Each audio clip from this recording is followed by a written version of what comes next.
তুমি যদি তোমার চ্যানেল গ্রো করতে না পারো তাহলে নিশ্চয়ই তুমি কোনো না কোনো ভুল করছো, আর এই ভুলটা তুমি চ্যানেলের সেটিং বা ভিডিও আপলোডের নিয়মে করছো না, বরং ব্যাপারটা অন্য কিছু, যেটা নিয়ে ইউটিউবে এখনও কেউ কথা বলছে না। আর ঠিক এই কারণেই অনেক shorts channel lakh lakh subscriber এবং ভিউ থাকার পরও সেটাকে মনিটাইজ করতে পারে না, যার মূল কারণ হলো এই ভুলগুলোই। তাই ভিডিওটা শেষ পর্যন্ত দেখো। আমার বিশ্বাস তুমিও হয়তো এর মধ্যে কোনো একটা ভুল করছো, যার কারণে তোমার ভিডিও 1000 2000 ভিউতে গিয়ে আটকে যাচ্ছে, আর তুমি সেটা বুঝতেও পারছো না। ভুল নাম্বার 1, নিজেকে সেরা ভাবা। অনেকেই যখন নতুন চ্যানেল শুরু করে তখন ভাবে যে ভিডিও আপলোড করলেই মনে হয় সাথে সাথে ভাইরাল হয়ে যাবে, কিন্তু এই ধারণাটা একদমই ভুল। তুমি যখন ইউটিউবে নতুন আসো তখন তুমি শুধু তোমার নিশের ক্রিয়েটরদের সম্পর্কেই জানো, অডিয়েন্স সম্পর্কে নয়। অথচ তুমি যে ভিডিওগুলো আপলোড করো সেগুলো তো অডিয়েন্সরাই দেখবে। একজন নিউ ক্রিয়েটর হিসেবে অডিয়েন্সের ইন্টারেস্ট বা পছন্দ সম্পর্কে তোমার তেমন কোনো ধারণাই থাকে না। তুমি হয়তো ভাবো কিভাবে ইউটিউবে গ্রো করতে হয়, এই নিয়ে অনেক টিউটোরিয়াল দেখেছি, তাই আমার সব জানা আছে।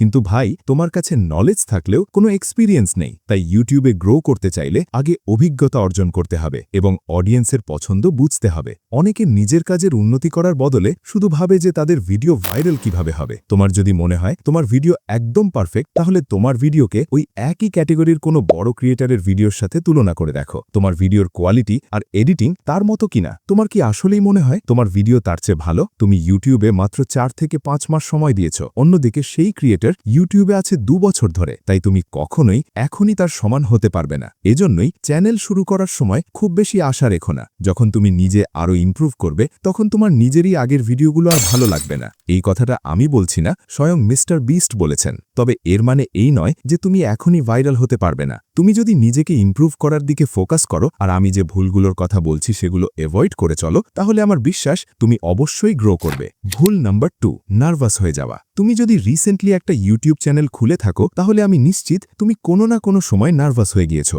এটা এমন একটা ভুল যেটা ছোট বড় সব ইউটিউবারই করে। সব ইউটিউবারকেই এমন একটা সময়ের মধ্যে দিয়ে যেতে হয় যখন ভিউ আসে না, আর তখন তারা নার্ভাস হওয়া শুরু করে। অনেকেই নতুন চ্যানেল শুরু করার পর 10-12টা শর্টস আপলোড করেই হতাশ হয়ে যায় যে বেশি ভিউ কেন আসছে না, কারণ তারা অন্য ক্রিয়েটরদের দেখেছে যাদের প্রথম শর্টস থেকেই ভিউ আসা শুরু হয়। এরপর তারা এই ভেবে দিনে 3-4টে শর্টস আপলোড করা শুরু করে যে বেশি ভিডিও মানেই বেশি ভিউ, যেটা একদমই ভুল ধারণা। শর্টস আপলোড করার পর যখন ভিউ আসে না তখন অনেকে আবার সেগুলো ডিলিটও করে দেয়। অনেকে তো 24 ঘন্টাও অপেক্ষা করে না, 3-4 ঘন্টা পর 0 ভিউ দেখে ভিডিও ডিলিট করে দেয়। আর এই কারণেই 0 ভিউয়ের সমস্যা শুরু হয়। এই সব ভুলের একটাই কারণ, নার্ভাস হয়ে যাওয়া। তাহলে এখন প্রশ্ন হলো, এই নার্ভাস হয়ে যাওয়া থেকে তুমি কিভাবে বাঁচবে? প্রথমত, চ্যানেল শুরু করার পর ধৈর্য রাখো। প্রতিদিন একটা করেই শর্টস আপলোড করো, কারণ কোয়ান্টিটির চেয়ে কোয়ালিটি বেশি জরুরি। 3টে ফালতু ভিডিওর চেয়ে একটা ভালো ভিডিও অনেক বেশি কার্যকর।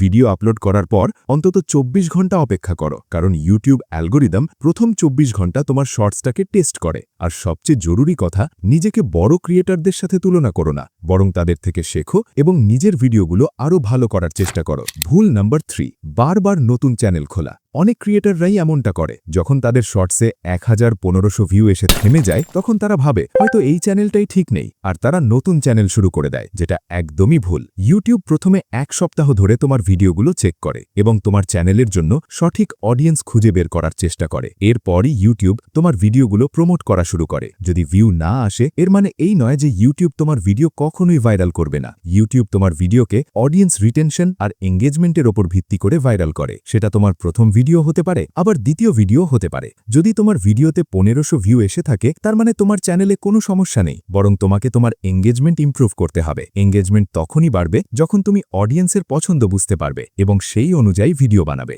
শুরুতে যদি অডিয়েন্সের পছন্দ বুঝতে না পারো তাহলে তোমার নিশের বড় ক্রিয়েটরদের ভিডিও দেখো। তাদের যেসব টপিক বেশি ভিউ পেয়েছে তুমিও সেসব টপিকে ভিডিও বানাও। ইউটিউব মূলত তোমার ভিডিও টেস্ট করার জন্যই প্রথমে 1000-2000 ভিউ দেয়। তাই বারবার নতুন চ্যানেল খোলাটা মস্ত বড় একটা ভুল। এতে মানুষ শুধু নিজের সময়টাই নষ্ট করে। ভুল নাম্বার 4, মিক্সড কন্টেন্ট। মানুষ নিশ তো ঠিকই বেছে নেয়, কিন্তু সেই নিশের কন্টেন্ট সম্পর্কে তাদের সঠিক ধারণা থাকে না। মানে সামনে যা পায় তা নিয়েই ভিডিও বানিয়ে ফেলে। উদাহরণস্বরূপ, একটা চ্যানেল হয়তো কিভাবে ইউটিউব চ্যানেল গ্রো করতে হয় এই নিয়ে ভিডিও বানায়, কিন্তু যেদিন টপিক পায় না সেদিন ফানি ভিডিও নিয়ে ভিডিও আপলোড করে দেয়। এর ফলে ইউটিউব তোমার ভিডিওগুলো তাদের কাছেই পাঠায় যারা চ্যানেল গ্রো টিপস দেখতে পছন্দ করে। কিন্তু যখন তুমি ফানি ভিডিও আপলোড করো তখন সেই দর্শকরা ভিডিওটা স্কিপ করে যায়। একইভাবে যদি তোমার কমেডি চ্যানেল হয় তাহলে সেখানে অন্য কোনো বিষয়ের ভিডিও দিও না, আর স্পোর্টস চ্যানেল হলে নির্দিষ্ট খেলার ভিডিওই আপলোড করো। তুমি যদি মিক্সড কন্টেন্ট বানাও তাহলে ইউটিউব অ্যালগোরিদম তোমার চ্যানেলের জন্য সঠিক অডিয়েন্স খুঁজে পাবে না, আর ঠিক এই কারণেই ভিউ আসে না।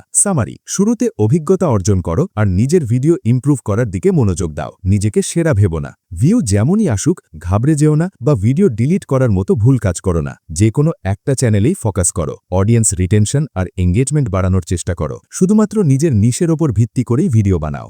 সবশেষে এই সব কিছু করার পরও যদি ভিউ না হয় তাহলে হয়তো তোমার চ্যানেলের গুরুত্বপূর্ণ কিছু অফ রয়েছে। তাহলে স্ক্রিনে আসা এই ভিডিওটা অবশ্যই দেখো, আর হ্যাঁ, তোমাদের সাথে ওই ভিডিওতেই দেখা হবে। বাই।